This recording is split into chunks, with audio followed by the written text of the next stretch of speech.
या गावचे सरपंच संतोष देशमुख यांची अत्यंत क्रूरपणे हत्या करण्यात आली आणि या हत्येचे पडसाद विधानसभेत उमटलेले आहेत। बऱ्याच आमदारांनी पूर्णपणे माहिती विधानसभेत दिलेली की संतोष देशमुखची हत्या कशी केली आणि कोणी केली हे सुद्धा विधानसभेत झालेलं आहे। आणि जो वाल्मिकी कराड आहे आणि त्याचा जो गॉडफादर आहे धनंजय मुंडे की जे आता मंत्रिमंडळात आहेत, तर धनंजय मुंडे यांना मंत्रिमंडळातून ताबडतोब काढून टाकण्यात यावं आणि जे वाल्मिकी कराड आणि त्याचे जे सहकारी आहेत की जे हत्याकांडात सहभागी झालेले जे खरोखरचे गुन्हेगार आहेत ते अद्यापपर्यंत फरार आहेत।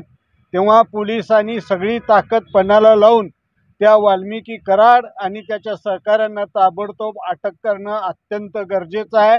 जर ह्याला विलंब होत गेला तर मराठा क्रांती मोर्चाच्या वतीनं उग्र आंदोलन उभा करण्यात येईल। ठिकाणी मराठा क्रांती मोर्चाचे सर्व सन्माननीय सदस्य जो बीडला जो प्रकार घडला त्या प्रकाराला जवळजवळ 14 दिवस झाले आणखी मास्टरमाइंड आरोपी अटक नाही। कोणीतरी डमी उभा करायचं आणि त्याच्यावर गुन्हा दाखल करायचा त्यांचा प्रयत्न चालू आहे। परंतु जरंगे पाटलापासून सर्व पक्षीयांनी आता मोर्चाचं आयोजन केलं आहे।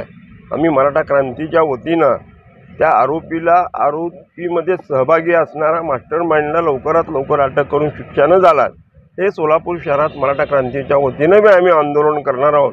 ही शासनाला माहिती होण्यासाठी माननीय कलेक्टर साहेबांना आता निवेदन दिलं आहे। त्यानंतर 2 दिवसांनी मोर्चा त्यानंतर आम्ही रूपरेषा ठरवणार।